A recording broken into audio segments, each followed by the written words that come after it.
আপনাদের সকলকে গল্প বিশ্বের পক্ষ থেকে স্বাগত জানাচ্ছি।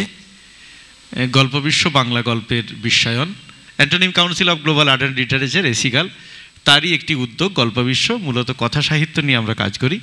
ভাষা ও ভবিষ্যৎ ইউটিউব চ্যানেলে এই অনুষ্ঠানের তারা সম্প্রচার সহযোগিতায় আছেন। কুসুমনগর, আমরা বলেছিলাম যে অন্তত 3 মাস আগে আমরা এই বই কথা ভেবেছিলাম, এবং তখনও কিন্তু মনে রাখতে হবে এই যে অভয়াকাণ্ড ঘটেনি, আরজিকর নিয়ে উত্তার হয়নি।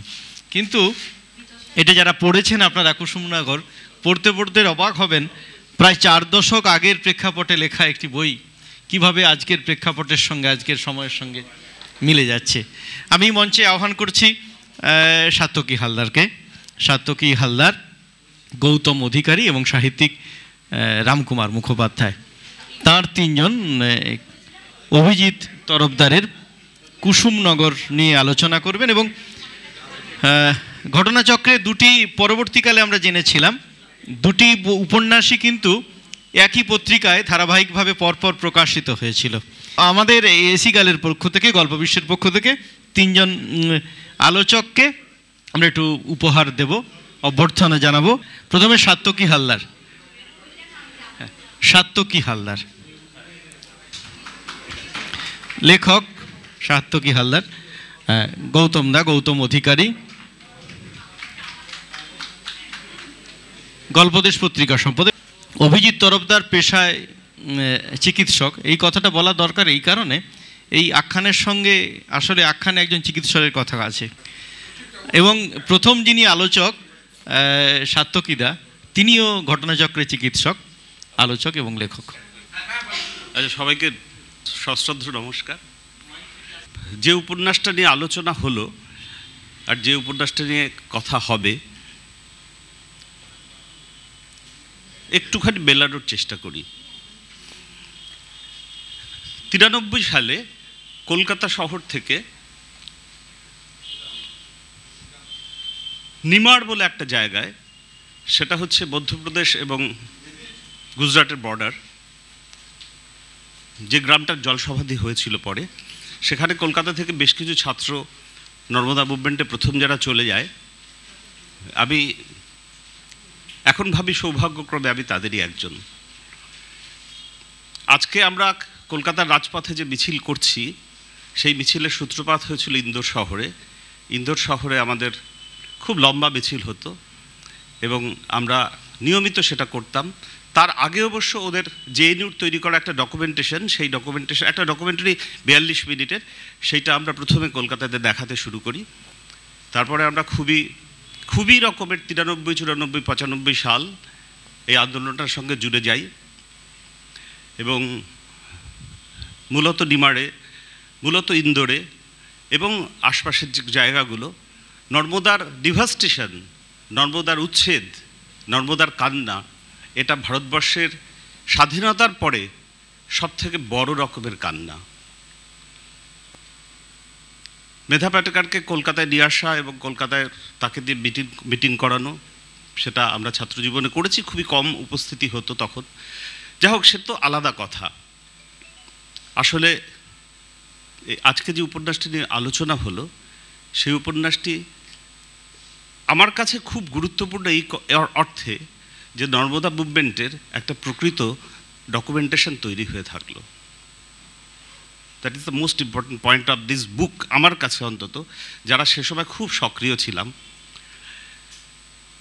এবং এই যে সক্রিয়তা বা অ্যাক্টিভিজম যাই বলুন না কেন, তার যে পথ চলা, সেটা তো এখনও শেষ হয়ে যায়নি। আমরা তো আজও রাজপথে, আমরা তো এখনও পথ দখল করছি, আমরা তো এখনও পথ দখল করব বলে একদম সরে যাইনি। সেই পথ দখলের যে লড়াই এখন চলছে পশ্চিমবঙ্গে, আপনারা সবাই তো হাঁটছেন এবং আমরা কেউ ছেড়ে আসবো না, সেভাবেই হাঁটছি। তার যদি কোনো প্রেক্ষাপট একটি উপন্যাসে এসে থাকে, তাহলে সে উপন্যাসটি কুসুমনগর, অভিজিৎ তরফদারের লেখা।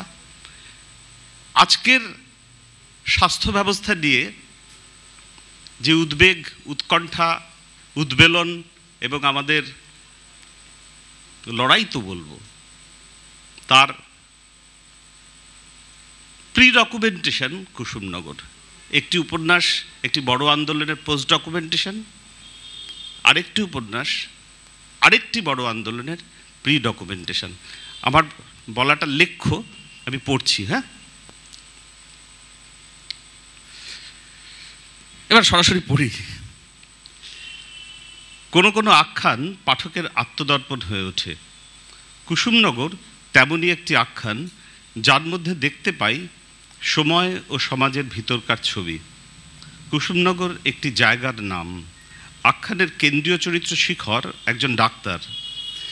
কুসুমনগরের প্রেক্ষাপটে শিখর চরিত্রটিকে ঘিরে উন্মোচিত হয়েছে সময়ের নানান স্বর। বিশেষ করে চিকিৎসা ব্যবস্থার সব প্রাপ্ত এবং তার দিকসীমাগুলিকে লেখক যেভাবে উন্মোচিত করেছেন তা পাঠকের কাছে সবসময় সুখকর নয়। কাহিনী শুরু হয়েছে শিখরের সরকারি নিয়োগপত্র নিয়ে কুসুমনগর স্বাস্থ্যকেন্দ্রে জয়েন করতে যাওয়ার ঘটনায়। গ্রামে ঢোকার বর্ণনাটি চমৎকার। গ্রামের প্রকৃতি, তার আপাত সরসতার অন্তরালে যে রুক্ষতা, তা দিয়েই যেন শিখরকে অভ্যর্থনা জানালো। প্রথম ধাপ হিসেবে জুতো জোড়া খুলতে বাধ্য করল। জুতো হাতে ঝুলিয়ে যে কোনো গ্লানি কোনো গ্রামিক আবাসিকের মতো কারুর হতে পারে, সেই স্বাস্থ্যকেন্দ্রে পা রাখল শিখর। সে নাগরিক মানুষ, তার পোশাক পরিচ্ছদের মধ্যেও নাগরিক অহংকার জড়িয়ে রয়েছে। সিএমএইচ অফিসের কর্মীরাই ডাক্তার সুলভ অহংকারের আবরণ অনেকটা সরিয়ে দিয়েছিল। যেটুকু অবশিষ্ট ছিল এখানে তাও গেল। অহং বিসর্জন দিয়ে গ্রামে প্রবেশ করতে হয়। গ্রামের নতুন পরিবেশে সে যেন নতুন একজন মানুষ। ডাক্তারি পাশ করে অজগা কুসুমনগর স্বাস্থ্যকেন্দ্রে ডাক্তার হিসেবে যোগদান করে তরুণ তুর্কি শিখরকে নতুন করে দেখতে চেনালো। তার চোখে তখন মানুষের সেবায় নিজেকে উজাড় করে দেওয়ার টানটান উত্তেজনা, পেশার প্রতি নিষ্ঠাবান। কিন্তু চাইলে তো সব কিছু হয় না। প্রথম দিন থেকেই শিখর বুঝে গেছে উপরওয়ালার ইচ্ছের বিরুদ্ধে মানুষের উপকার করাটা সহজ নয়। আপনারা নিশ্চয়ই রিলেট করতে পারছেন, উপরওয়ালার ইচ্ছের বিরুদ্ধে মানুষের উপকার করাটা সহজ নয়। গ্রামীণ দারিদ্র্যের হামুক চেহারা বারবার উঠে এসেছে এই উপন্যাসে। বিভিন্ন আখ্যানে বিভিন্নভাবে প্রকাশিত হয়েছে, কিন্তু কুসুমনগরের দারিদ্র্যের প্রকাশ হয়েছে অন্যভাবে, মানুষের চিকিৎসার সূত্রে। শুধু খেতে পাবে বলে টিউবেক্টমি করতে চলে আসছে মেনোপজ হয়ে যাওয়া মহিলা। অপারেশনের পরে বাড়ি যাওয়ার সময় সব রোগীকে ওষুধ অ্যাডভাইস করে না শিখর। ঘা শুকিয়ে যাওয়ার ডিসচার্জের সময় লক্ষ্মীর প্রেসক্রিপশনে ওষুধ লেখেনি। লক্ষ্মী 2 বোতল টনিক লিখে দিতে অনুরোধ করে। শিখর বলে এই গুড়গোলা জল না খেয়ে ওই টাকায় ডিম কিনে খেতে। লক্ষ্মী তার 3টে ছোট ছেলে মেয়েকে শিখরের সামনে এনে বলে, একখানা ডিম যদি ঘরে আসে এই ছানাটাকে দুবো, 2খানা এলে এটাকে, 3খানা এলে তবেই বড়টা পাবে। ওদের বাপ আমার মরদ সারাদিন মুখে রক্ত তুলে 2 পয়সার ধান্দায় ঘুরছে, তাকেও দিয়ে যদি থাকে তবে আমার জুটবে। আর ওই টনিক, ওই গুড়গোলা জল, ওটা আমার, কাউকে দিতে লাগবে না, কেউ ভাগ বসাতে আসবে না। একদিন একটা সাপে কাটা বাচ্চা ছেলে আসে হাসপাতালে। সঙ্গে সঙ্গে শিখর চিকিৎসা শুরু করে। ডোজ অ্যাডজাস্টমেন্ট চলে। 2টো টুল এনে দেয় রতন। একটা শিখর বসে, একটা নার্স মাধবী, মাঝখানে বাচ্চাটা। তারপর লেখকের বর্ণনা যেন লক্ষিন্দরের ভেলা, দুপাশে 2 বেহুলা, মাধবী আর শিখর। শিখর জানে না কোন ঘাটে গিয়ে ঠেকবেই ভেলা। এরকম কাব্যিক ব্যঞ্জনারিদ্ধ বহু অংশ রয়েছে আখ্যানে। বর্ণনা উপমা প্রয়োগেও আখ্যানের বিষয়ের সঙ্গে সম্পৃক্ত হয়ে রয়েছে। এক জায়গায় শিখরের অনুভবে সূর্যাস্তের উপমা এসেছে এভাবে, সূর্য ডুবছে, জন্ডিস রঙা আলো। এইখানটা বলা প্রসঙ্গে একটু অভিজিৎদারও নিশ্চয়ই সেই অভিজ্ঞতা আছে। গ্রামের স্নেক বাইট ট্রিটমেন্ট নিয়ে একটুখানি খুবই অল্প একটুখানি বলি। আমার পোস্টিং হয়েছিল প্রথমে বাঁকুড়ায়। যাওয়ার খুবই অনিচ্ছা ছিল, কলকাতার বাইরে কোনোদিন যাবো না এরকম একটা ঠিক করা ছিল। তো সেইখানে অভিজিৎদার মনে হয় বর্ধমানে প্রথম যাওয়া, তাই না? বর্ডারে, আচ্ছা, মানে অজয়ের ধারে কোথাও। তো আমার বাঁকুড়া যাওয়াও, এবং আমরা যেহেতু কলকাতা থেকে স্নেক বাইটের ট্রিটমেন্ট একেবারেই শিখে যাই না, কারণ কলকাতা স্নেক বাইটের পেশেন্ট দেখতে হয় না, সেই জন্যে স্নেক বাইট আমরা কিন্তু গ্রামে গিয়েই শিখেছি। তার চিকিৎসা আমরা গ্রামে গিয়েই শিখেছি। ওঝা সিস্টেমটার সঙ্গে একটা বোঝাপড়া, ওঝাদের ট্রেনিং করা, ওঝাদের বোঝানো যে তোমরা যা করছো, ওরা একটা বড় পেশা তো, এবং পারিবারিক পেশা, যে তোমরা যা করছো করো, হাসপাতালেও নিয়ে এসো। এটা একটা খুব খুব খুব বড় একটা মানে লড়াইয়ের অংশ। সে গল্প তো আজকে বলা যাবে না, যে স্নেক বাইট নিয়ে আমাদের মানে আমি যখন চলে আসতাম, আমি যখন বাঁকুড়া থেকে বাসে উঠতাম, মানে বেশি একটা বাড়ি আসতাম না, 7 দিনের জন্য হয়তো কলকাতা আসতাম, তখন জয়পুর বলে, এই রামকুমার দেব গ্রামের খুব কাছে জয়পুর, আমি বাস স্ট্যান্ডে যখন দাঁড়িয়ে থাকতাম, তখন এই অভিজিৎদার লেখা এক জায়গা আছে যে আমরা তো বাসে ট্রেনে ট্রামেই যাতায়াত করেছি দীর্ঘদিন, প্রায় সারা জীবন। তো সেখানে ওই গ্রামের লোকেরা এসে বলতো যে ডাক্তার তুমি বাড়ি যাচ্ছ? আমি বললাম হ্যাঁ। কেন, কবে আসবে? আমি বললাম ওই দিন আসবো। বলতো তাহলে তো 4-5 দিন মাঠে জঙ্গলে যাওয়া যাবে না। এরকম আর কি, এরকম করেই তো থাকা। ডাক্তার স্বাস্থ্য কর্মীদের অক্লান্ত পরিশ্রম চোখে পড়ে না কারোর। কোনো রকম প্রাপ্তির আশা না করে দায়িত্ব পালন করে যান তারা। একসময় এই বাচ্চা মেয়েটির বাবা শিখরের চিকিৎসাকে অগ্রাহ্য করেছিল, স্নেক বাইট হয়েছিল যে বাচ্চাটির, এখন তাকেই বাঁচিয়ে তুলল শিখর। এই ঘটনায় মৃত্যুর সঙ্গে যুদ্ধ করে জীবনকে ফিরিয়ে আনাই নয়, তার চেয়েও বেশি কিছু ঘটে গেল কুসুমনগর স্বাস্থ্যকেন্দ্রে। ফিরে গেল কুসংস্কার, অবিজ্ঞান আর অবিশ্বাস, পরাজিত তারাও। একটা মানুষকে কত রকম করে লড়তে হয় একটা হেলথ সেন্টারে গিয়ে, সেটা না দেখলে, না মানে ডকুমেন্টেশন হলে সেটা বোঝা যায় না। মানে শুধু ডাক্তার হিসাবে তো নয়, একটা হিউম্যান বিং হিসাবেও তার এত রকমের কাজ অর্গানাইজ করতে হয়, এত রকমের সামাজিক ব্যবস্থার সঙ্গে, প্রশাসনিক ব্যবস্থার সঙ্গে, সেটা মারাত্মক এই উপন্যাসটায়। শিখর গ্রামীণ হাসপাতালে চাকরি করতে গিয়ে দেখেছে সাধারণ সচেতনতার অভাব এবং ধর্মীয় গোঁড়ামির কারণে কত মানুষ অসুস্থ হয়ে পড়ে। না ঢাকা প্রসাদ খেয়ে ফুড পয়জনের শিকার হচ্ছে শয়ে শয়ে মানুষ। স্বাভাবিকভাবেই কুসংস্কারমুক্ত শিখর। গ্রাম দেশে অনেকে চুল মানত করে ঠাকুরের কাছে। ভালো ভালো জিনিস থাকতে চুল কেন ঠাকুরের পায়ে দেওয়ার সংকল্প করা হয়, শিখরের মাথায় ঢোকে না। তার মনে হয় এর চেয়ে সস্তা আর রিনিউয়েবল আর কিছু নেই। সেটাই কারণ, ছেলে ভোলানোর মতো ঠাকুর ভোলানো।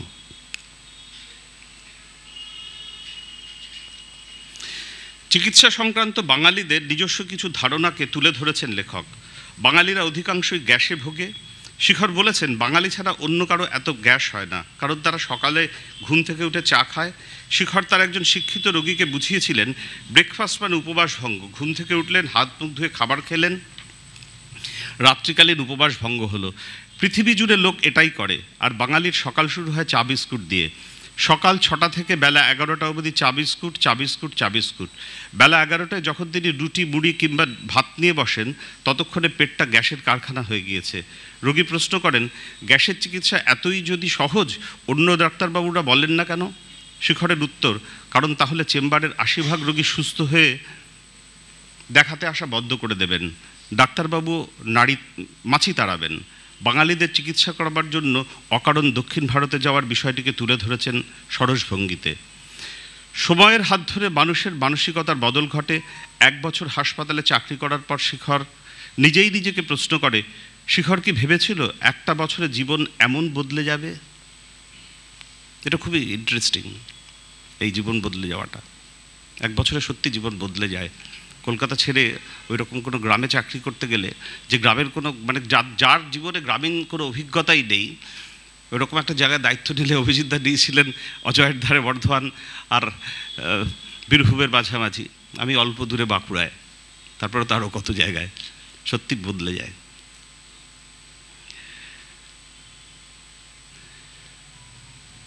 শিখর কি ভেবেছিল একটা বছরে জীবন এমন বদলে যাবে?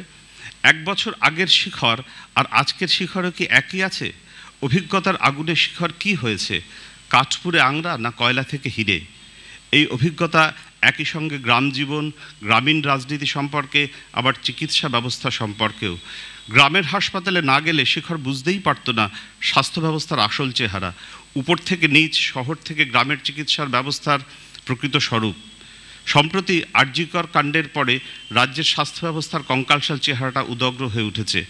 এই সময় পর্বে কুসুমনগর পড়তে গিয়ে মথিত হতে হয়। স্বাস্থ্য ব্যবস্থার শীর্ষে থাকা মানুষদের দুর্নীতি এবং ধরা পড়ে গেলে সেখান থেকে নিজেকে বাঁচাতে অধস্তনের উপরে দায় চাপানোর বিষয়টিও পরিষ্কারভাবে এসেছে, বলা বাহুল্য। আপনারা মিলিয়ে নিন। সিএমওইচ সম্পর্কে শিখরের ভাবনা, এইসব লোক ডাক্তারি ছাড়া সব কিছুই পারে, এরোর পিছনে কাঠি করতে পারে, ভয় দেখিয়ে ডাক্তারদের থেকে মাসোয়ারা আদায় করতে পারে। কি মিল অভিজিৎদা, ভয় দেখিয়ে মাসোয়ারা আদায় করতে পারে? কবছর আগে লিখেছিলেন, এত দেখলেন কি করে?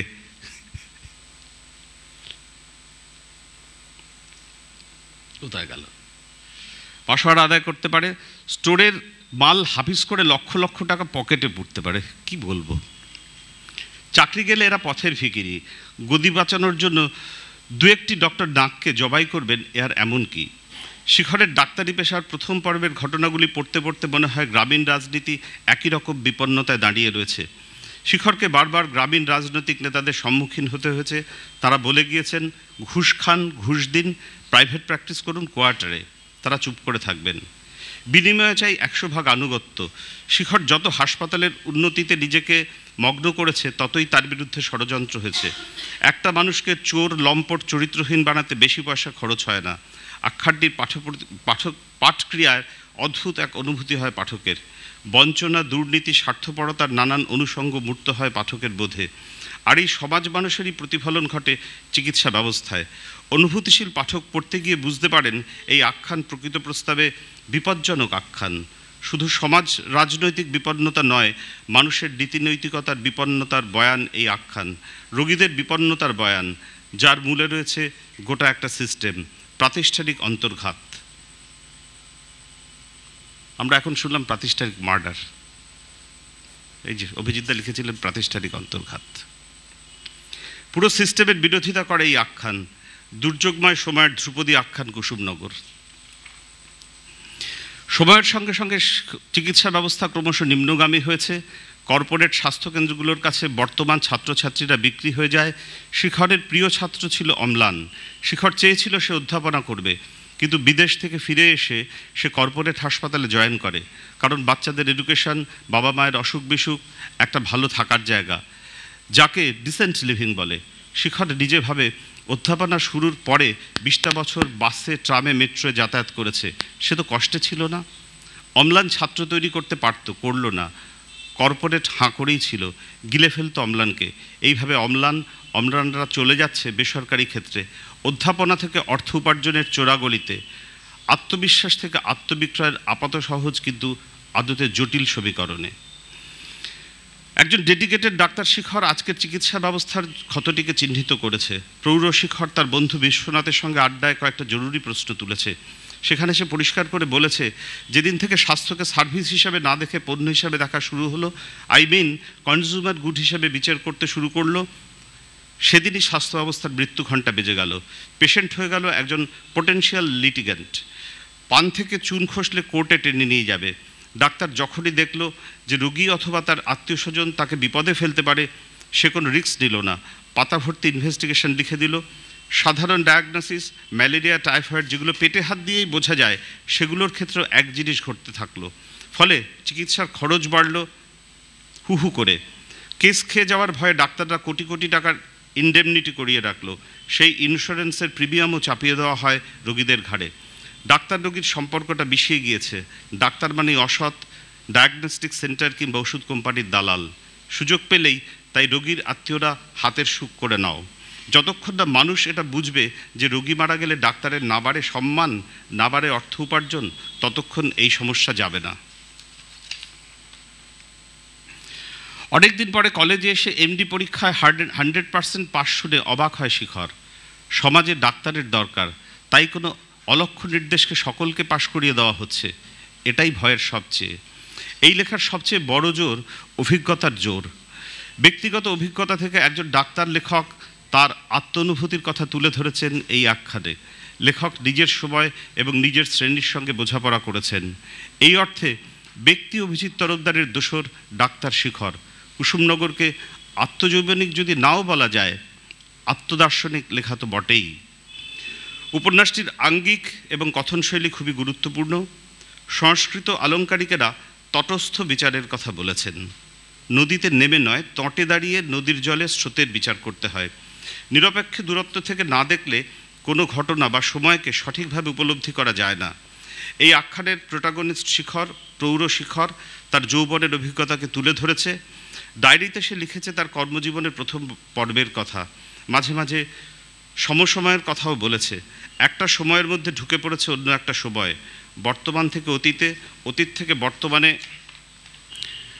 অনায়াসে কাহিনীকে নিয়ে গেছেন লেখক। অতীতের সঙ্গে বর্তমানকে বারবার মিলিয়ে দেখেছেন। এক অর্থে এটা চরিত্র নির্ভর উপন্যাস। এই চরিত্র নির্ভরতাও লেখকের অভিজ্ঞতা নির্ভর। প্রতিটি চরিত্রই নিজস্বতায় উজ্জ্বল। গভীর অন্তর্দৃষ্টি থেকে লেখক চরিত্রগুলিকে নির্মাণ করেছেন। তাই কোনো চরিত্রই টাইপ চরিত্র হয়ে যায়নি। কুসুমনগর হাসপাতালের প্রতিটি স্টাফ, বিএমওইচ হাসপাতালের কর্মচারী, কুসুমনগরের স্থানীয় মানুষজন, শিখরের মা, বন্ধুবান্ধব প্রত্যেকেই পরিপূর্ণ। চরিত্রদের একটা বড় অংশই ধূর্ত, স্বার্থপর, শিখরকে অপছন্দ করে, কিন্তু চরিত্রদের চালাকি, স্বার্থপরতার ধরন আলাদা। একই শ্রেণীতে ফেলা যায় না। প্রতিটি চরিত্রকে তার চরিত্র বৈশিষ্ট্য দিয়ে আলাদা করে চেনা যায়। কারো সঙ্গে অন্য কাউকে মেলানো যায় না। এটাই লেখকের মুনশিয়ানা। শিখরের ব্যক্তিজীবন, পরিবারের কথা সেভাবে আসেনি, এই আখ্যানে তার দরকারও হয়নি। ধীরে ধীরে সম্পর্ক তৈরি হয়েছে শিখরের সঙ্গে কুসুমনগরের কারো কারো। জীবনময় চরিত্রের সূত্রে লেখকের জীবন দর্শন প্রতিভাত হয়েছে। জীবনময় শিক্ষক, স্থানীয় শিক্ষক। শিখরের বহু দার্শনিক প্রশ্নের উত্তর দিয়েছেন জীবনময়। যথার্থ জীবনযাপন কি জানতে চাইলে শিখরকে তিনি বলেন, তার কোনো ছক বাঁধা নিয়ম নেই, প্রতিটি মানুষের কাছে তার অর্থ আলাদা। আমি যে জীবনযাপন করলাম, যাকে যথার্থ বলে মনে করলাম, তোমাকেও যে সেই জীবনই যাপন করতে হবে তার কোনো মানে নেই। সব মানুষের গায়ের জামাকে যার যেমন ফিট করে, সে তো তেমন জামাই পরবে। মৃত্যুর পরেও জীবনময় বারবার শিখরের সামনে এসে দাঁড়িয়েছেন। এইটা কিন্তু খুবই আমার আশ্চর্য লেগেছে, যে জীবনময়ের সঙ্গে আপনার ওখানে দেখা হয়েছিল, সেই জীবনময় বারবার এই যে এসে দাঁড়ান। আমার বাঁকুড়ায় দেখা হয়েছিল রামসাগর হাই স্কুলের মাস্টারমশাই, রামসাগর, তারাপদবাবুর সঙ্গে ইংরেজি পড়াতেন। তারাপদবাবুর সঙ্গে, তারাপদ আমার কোয়ার্টার আসতেন, তারাপদবাবুর সঙ্গে প্রচুর ঘুরেছি বাঁকুড়ায়, এবং তারাপদবাবুর বহু কথা আমার এখনও এসে এসে লাগে, এবং তার চরিত্রের দৃঢ়তা না আমাকে মাঝে মাঝে হঠাৎ হঠাৎ পথে ঘাটে বিভিন্ন জায়গায়, মানে কোথায় হারিয়ে গেছেন, মারাও গেছেন। জীবনময় বাবুর কথা পড়ে সেটা মনে হলো, আমার এই তারাপদবাবুর কথা মনে হলো রামসাগরের। মৃত্যুর পরেও জীবনময় বারবার শিখরের সামনে এসে দাঁড়িয়েছেন। কোনো না কোনো মানুষের মুখ দিয়ে কথাগুলো আবার উচ্চারণ করেছেন, সেই বেঁচে থাকার আরতি, জীবনের কাছ থেকে প্রাপ্য বুঝে দেওয়া, এজন্য এক প্রবাহমান যাত্রা। জীবনময় বলতেন, ঘর আর বাড়ি এক নয়, গৃহ থেকে ঘর, গৃহের সঙ্গে জড়িয়ে থাকে গার্হস্থ্য। বাড়ি তৈরি না করেও এক ফ্ল্যাটে এক ছাদের তলায় না থেকেও গার্হস্থ্য সম্ভব। শিখর যেন সারাটা জীবন ধরে জীবনময়ের এই কথাটির যথার্থতা বোঝার চেষ্টা করেন। মা এবং মাতৃত্বের জন্য যেন একটা সিংহাসন এগিয়ে দিয়েছেন লেখক। হোস্টেলে সকালে রান্না হয় না বলে এমডি পরীক্ষার দিন শিখর সেজদির ক্যান্টিনে খায়। খেয়ে ওঠার সময় সেজদি একটা দইয়ের বাটি সামনে বসিয়ে দিয়ে বলেন, আজকে পরীক্ষা, দই খেলে মাথা ঠান্ডা থাকে, ওটার দাম দিতে হবে না। শিখরের তখন মনে হয়, মায়েরা কি বিশ্বময় ছাড়ানো থাকে? আমাদের ক্যান্টিনের গোপালদার বউর কথাটা বললাম না, একই গল্প। অভিজিৎ তরফদারের অন্যান্য উপন্যাসের ক্ষেত্রে দেখেছি তিনি কাহিনী বয়নে অত্যন্ত সংযত এবং স্বল্পভাষী। কখনো কখনো এই স্বল্পভাষিতা পাঠকের কাছে পৌঁছানোর ক্ষেত্রে অন্তরা হয়ে উঠেছে, কিন্তু এই আখ্যানে তাকে স্বল্পভাষিতার অভিযোগ করা যায় না। আবার প্রগল্ভ আবেগও নেই। কাহিনী কল্পনায় এবং কাহিনী বর্ণনায় বিন্দুমাত্র শিথিলতা নেই। রয়েছে এক মহাকাব্যিক বিস্তার। প্রকৃত প্রস্তাবে কুসুমনগর বিগত অর্ধশতকের স্বাস্থ্য ব্যবস্থার মহাকাব্য। প্রিলুড। একটু বেশি বলেছি, অনেক কথা, আবেগের কথা তো আসে। যাক, ধন্যবাদ সাত্যকিতাকে। সাত্যকিতা বললেন কুসুমনগর নিয়ে। এখন বলবেন গৌতম অধিকারী, বিশিষ্ট সাহিত্য সমালোচক এবং গল্পদেশ পত্রিকার সম্পাদক। আপনাদের যে অ্যাসোসিয়েশন, পরস্পরের মধ্যে এতটাই পরিচিতি আপনাদের রয়েছে, সেখানে কিন্তু আমি খানিকটা আউটসাইডার। ফলে ব্যক্তিগত সম্পর্কের নানান বিন্যাস নিয়ে কথোপকথন করা, মানে কীর্তনের মধ্যে যেমন আখর, সাত্যকিদা ডাক্তারি শাস্ত্রের মানুষ বলেই যে আখরটা চালাতে পেরেছেন, আমার পক্ষে সেটা সম্ভব হবে না, কেননা সেই ব্যক্তিগত পরিসরের আলোচনা এটা আমি মনে করি না। আজ থেকে মাস দেড়েক দুয়েক আগে বন্ধুবর বিশ্বজিৎ কুসুমনগর বইটি সম্পর্কে আমাকে আলোচনা করতে বলে, যে কোনো কারণে হোক এক কথাতে আমি রাজি হয়ে যাই। এখন আলোচনা করতে গিয়ে রাজি হওয়ার পরে যেটা হলো, আমাকে একটা বই দেয়, এবং বিশ্বাস করুন গত 14 তারিখ পর্যন্ত সে বইটি আমি পড়িনি। 15 তারিখে বইটি চিরঞ্জয় দার হাতে দিয়ে যথারীতি সার্থকীর কাছে পাঠিয়ে দিই। ভাবছিলাম যে দু ধরনের পথ অবলম্বন করা যেতে পারে। এক হচ্ছে নেট সার্চ করে কিছু লেখালেখি যদি এই উপন্যাসটা সম্পর্কে থাকে, তাহলে একটা গোল গোল কথা বলে ব্যাপারটা মেরে দেওয়া যেতে পারে। আর দ্বিতীয়, একদম অ্যাবসেন্ট হয়ে যাও। কিন্তু দুটোই আমার মনোপুত হলো না। ঘটনাচক্রে পুনশ্চতে যে ম্যানেজার হিসাবে কাজ করে, সে আমার ছাত্রের বাবা। তাকে ফোন করি এবং কায়দা করে গত পরশুদিন সন্ধ্যের সময় বইটি আমার কাছে পৌঁছায়, এবং গতকাল সকাল 8টা থেকে বইটা আমি পড়তে শুরু করি। আজ সকাল 10টায় বইটি পড়া শেষ হয়েছে। মাঝখানে অন্য কিছু ভাবার অবকাশ আমার নেই। একজন পাঠক হিসাবে যেটুকু বলার সেটুকুই বলবো। এইটা কেন আপনাদের সামনে বলছি, দেখুন, আমি অনিতা অগ্নিহোত্রীর প্লাবন জলের আলোচনা শুনছিলাম, সবাই আলোচনা করছিলেন। আমার কাছে কখনো এটা মনে হয় না যে উপন্যাস সমাজের বা ইতিহাসের দর্পণ। উপন্যাস সমাজ বা ইতিহাসের শিল্প প্রতিরূপ। দর্পণ এবং শিল্প প্রতিরূপের মধ্যে একটা পার্থক্য আছে। উপন্যাসকার তিনি কাহিনী নির্মাণ করেন, কথাটার মানে হচ্ছে তিনি কাহিনীর ইঞ্জিনিয়ার নন, শব্দ প্রকৌশলী নন, প্লটের প্রকৌশলী নন, প্লটের শিল্পী তিনি। প্রকৌশলী, ইঞ্জিনিয়ার এবং আর্টিস্ট, এই দুটোর মধ্যে বোধহয় পার্থক্য আছে। তা কীভাবে 456 পাতার একটি পৃষ্ঠার একটি উপন্যাস গতকাল সকাল 8টা থেকে, এবং সবটাই বাইরে বসে, লক্ষ্মীনারায়ণ পার্ক বলে একটা পার্ক আছে চিরঞ্জয়দার বাড়ির কাছে, সেই পার্কে বসে 1 ঘন্টা 2 ঘন্টা পড়ে আবার অন্য জায়গায় গিয়ে, বাড়িতে একটি পাতাও না পড়লাম, সেটা হচ্ছে উপন্যাসটার রচনা কৌশল। যে বিষয়টা নিয়ে আপনারা নিশ্চয়ই বিদগ্ধ মানুষ, কিন্তু আলোচনার অবকাশ এখানে সেই অর্থে কেউ রাখেননি, অন্তত আগের উপন্যাসে আমি সেটা পেলাম না। এই উপন্যাসে অনেকগুলো ভাঁজ আছে, উপস্থাপনার ভাঁজ, যেটা টানবে। সেটা কীরকম, যে প্রথম কথা, উপন্যাসটি উনি বলেছেন আত্মদার্শনিক, আমি বলবো এই উপন্যাসটি আত্মজৈবনিক স্থাপত্যে নির্মিত। আমি কিন্তু আত্মজৈবনিক উপন্যাস বলছি না, আত্মজৈবনিক স্থাপত্যে নির্মিত। আত্মজৈবনিক হলে তো উত্তম পুরুষের জবানবন্দিতে লেখক বলতেন, বলেননি? বলেছেন প্রথম পুরুষের জবানবন্দিতে। শিখর বলে একটি চরিত্র থেকে নিজেকে খানিকটা আলাদা করার চেষ্টা করেছেন, আবার পুরোটা আলাদা করতে পারেননি। সেসব ক্ষেত্রে তিনি কতটা সফল হয়েছেন না হয়েছেন, সেটা যদি আপনি উপন্যাসটা না পড়েন বুঝতে পারবেন না। এবং এখানে যে 30-35 জন মানুষ বসে আছেন, তারা কজন কুসুমনগর উপন্যাসটি পড়েছেন আমার কিন্তু সংশয় আছে।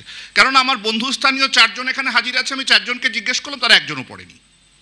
ফলে আমার এই আলোচনা থেকে তারা নতুন কিছু পেতে পারে না যদি উপন্যাসটা না পড়ে। কেননা ইন্টারটেক্সট রিয়ালিটি হচ্ছে সাহিত্যের সবথেকে বড় মূল্যায়নের জায়গা। ভাষা মূল্যায়ন আপনাকে খানিকটা বোর করবে, যেটা আমারও করছিল। অপরাধ দেবেন না, ভগীরথ দাস শ্রদ্ধেয় মানুষ, অন্যান্যরা শ্রদ্ধেয় মানুষ, কিন্তু বিষয়টা এরকম হচ্ছিল। আমি আপনাদের কতটা বোর করব সেটা আমি জানি না, কিন্তু ওই যে কতগুলো সৌজন্যের ব্যাপার থাকে তো একটা আলোচনার, ওই সৌজন্যটুকু আমি পালন করব মাত্র। রচনা কৌশলের অভিনবত্বের কথাটা কি কারণে বলছিলাম, উপন্যাসটা অদ্ভুতভাবে স্থানিক এবং ভৌগোলিক পরিসর থেকে সরে সরে গেছে। দেখবেন লন্ড্রিতে যখন জামা ভাঁজ করা হয় না, উপরের ভাঁজের বা শাড়ি ভাঁজ করা হয়, উপরের ভাঁজটাকে আপনি দেখেন ভেতরে কতগুলো ভাঁজ সরিয়ে সরিয়ে রাখা হয়, তা না হলে ওই শাড়িটা নিপাট ভাঁজ হয় না। এই যে সরিয়ে রাখা ভাঁজ কি আমরা বুঝতেই পারিনি যে শিখর নামক চরিত্রটি যখন কুসুমপুরে হাজির হচ্ছে, সেই ভদ্রলোক প্রথমটা, তারপরে বর্ণ পরিচয়, তারপর ধারাপাত, বুঝতে পারছি শিরোনামগুলোর সঙ্গে সঙ্গে জটিল থেকে জটিলতর জায়গায় যাচ্ছে, বুঝতেও পারছি। হাতে খড়ি, প্রথমটা সম্ভবত হাতে খড়িতে একটা নিপাট সারল্য যেমন থাকে, সেই সরল একটা ছবি নিয়ে পৌঁছলেন।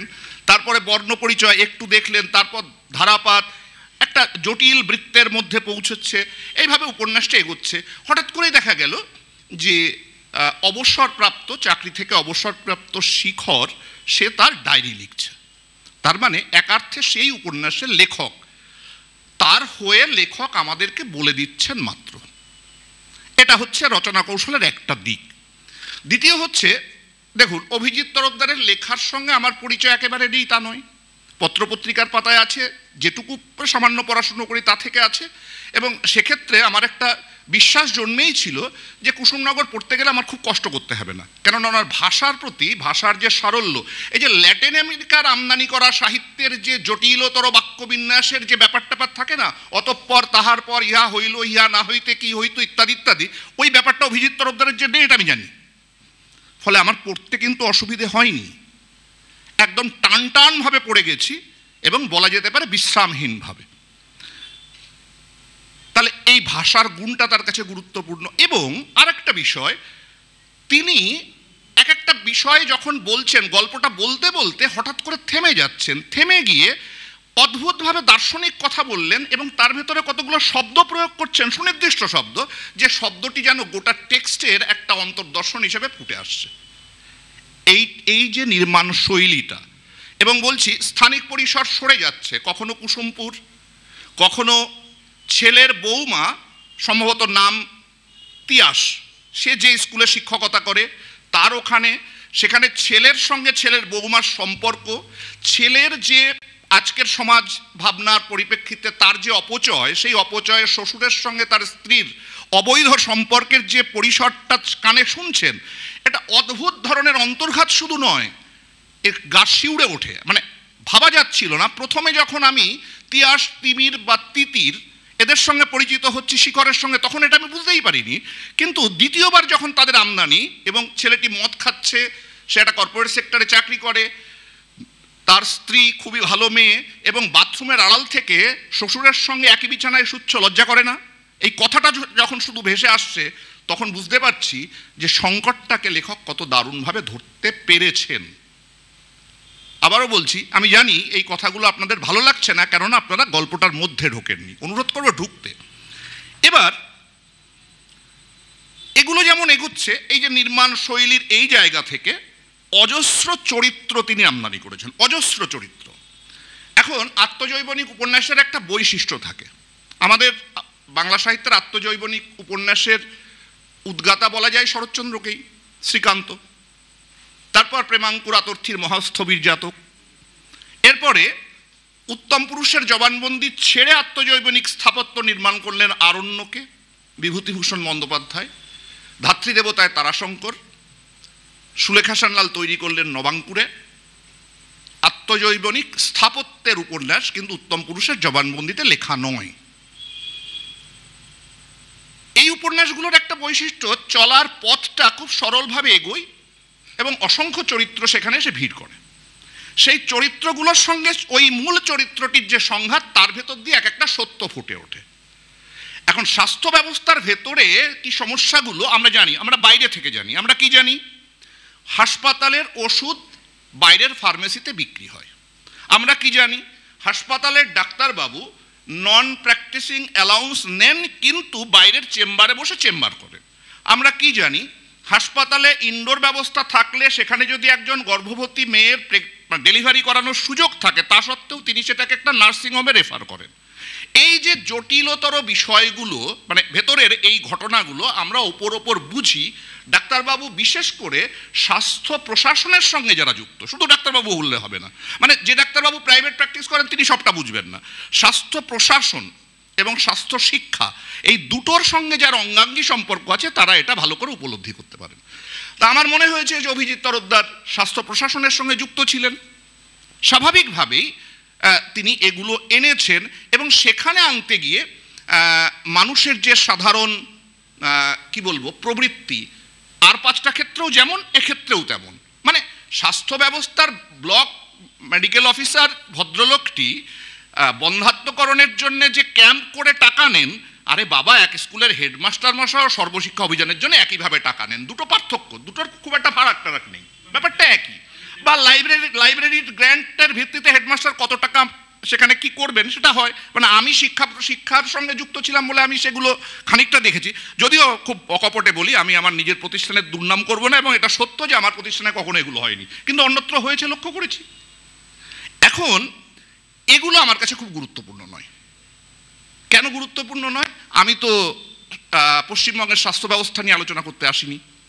আমি আলোচনা করতে এসেছি স্বাস্থ্য ব্যবস্থা নির্ভর একটি উপন্যাসের, রাজনৈতিক উপন্যাসের আলোচনা করতে গিয়ে রাজনীতি আমার কাছে গুরুত্বপূর্ণ নয়, কেননা উপন্যাস বিশেষ্য পদটার রাজনৈতিকটা বিশেষণ মাত্র, তার আলাদা কোনো গুরুত্ব আমার কাছে নেই। ঐতিহাসিক উপন্যাস নিয়ে আলোচনা করতে বসে ঐতিহাসিকটা উপন্যাস পদটার বিশেষণ মাত্র, তার আলাদা গুরুত্ব আমার কাছে নেই। চিকিৎসা কেন্দ্রিক উপন্যাস হলে উপন্যাসটা আমার কাছে গুরুত্বপূর্ণ, চিকিৎসাটা আমার কাছে গুরুত্বপূর্ণ নয়। কিন্তু গুরুত্বপূর্ণ না হলেও ওই চিকিৎসা ব্যবস্থার সূত্রে স্থানীয় কিছু সমস্যার কথা ঔপন্যাসিক এর মধ্যে এনেছেন। কিন্তু আনার ভেতরে এবার আমার একটু কথা আছে। তিনি খুব নির্বিষভাবে এনেছেন। ডাক্তারবাবু শিখর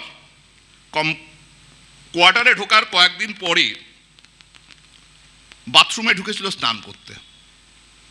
তা বাথরুমে ঢুকলে দেখে দরজার সামনে, দরজা বন্ধ, সে স্নান টান করছে, একটি সাপ শুয়ে আছে।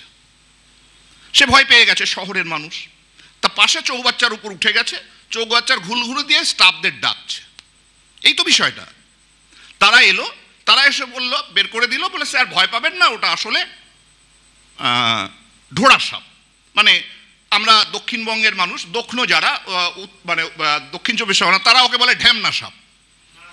না, দাঁড়াসার ঢ্যামনা আলাদা। হ্যাঁ, জল ঢোড়া আমরা বলি, জল ঢোড়া।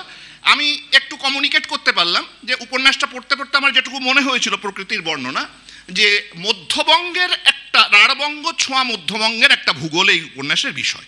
মানে একেবারে নিপাট রুক্ষ জায়গা নয়। তা সেখানে ওই সাপকে ঢোড়া সাপ, জল ঢোড়া সাপই বলা হবে, যদি ওটা জল ঢোড়া হয়। কিন্তু শিখরবাবু বুঝতে পারেননি ওটা চন্দ্রবোড়া ছিল।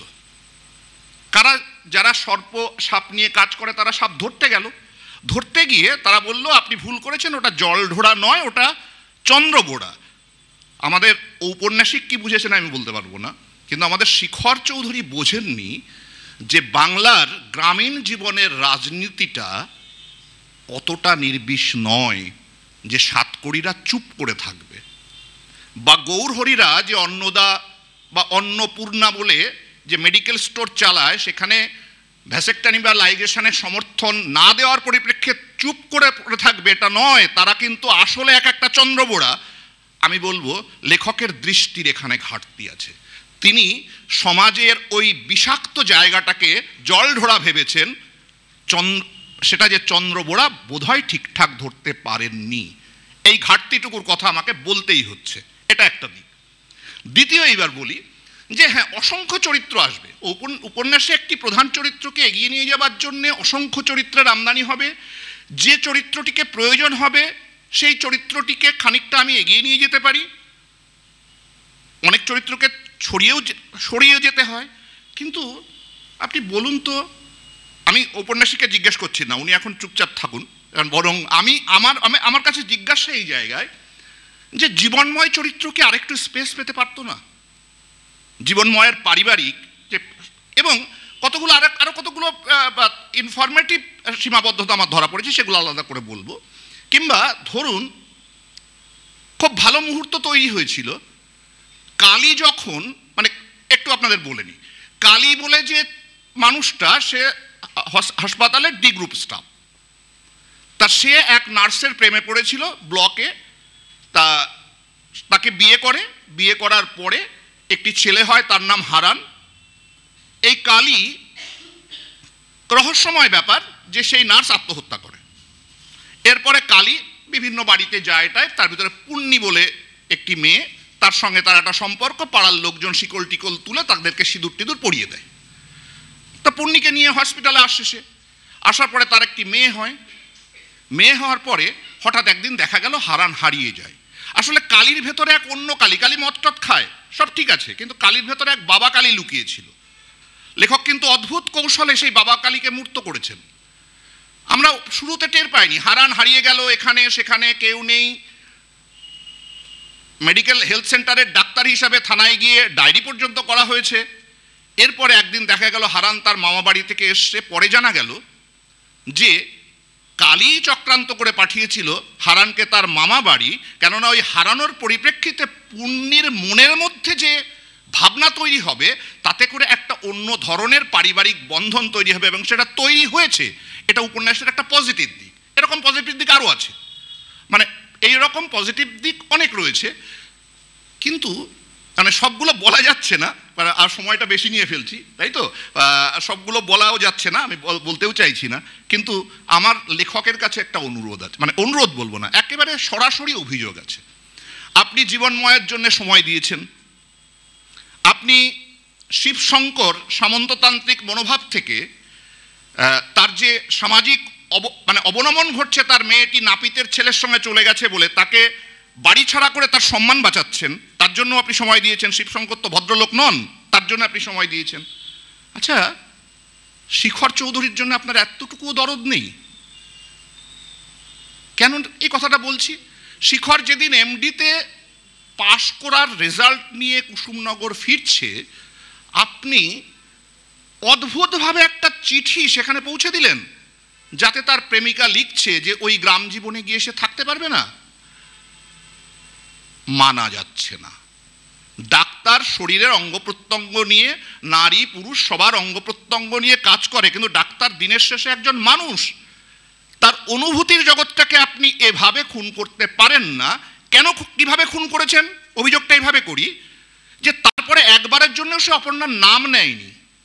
শুধু সেটাই না, সেই অপর্ণার যেদিন বিয়ে হচ্ছে, শিখরের মা একটা উপহারের প্যাকেট নিয়ে যাচ্ছে, শিখর বলছে যে মা তুমি তো খাবে না, তাহলে আমার জন্য নিয়ে এসো। সে তো জানে না কার বিয়ে, তা বলছে তোকে কি বলবো বল, অপর্ণার বিয়ে। আর ওই দিন সন্ধ্যের সময় আপনি তাকে আড্ডাখানায় পাঠিয়ে দিলেন। অর্থাৎ মনে হলো যে আপনার শিখর, আমি লেখককেই বলছি, বান্ডেল অফ কোয়ালিটিস, রক্তমাংসের মানুষ হতে পারেনি। উপন্যাসের ক্ষেত্রে এটা বোধ হয়, উপন্যাসের মহত্বের ক্ষেত্রে এটা বোধ হয় খুব গুরুত্বপূর্ণ নয়।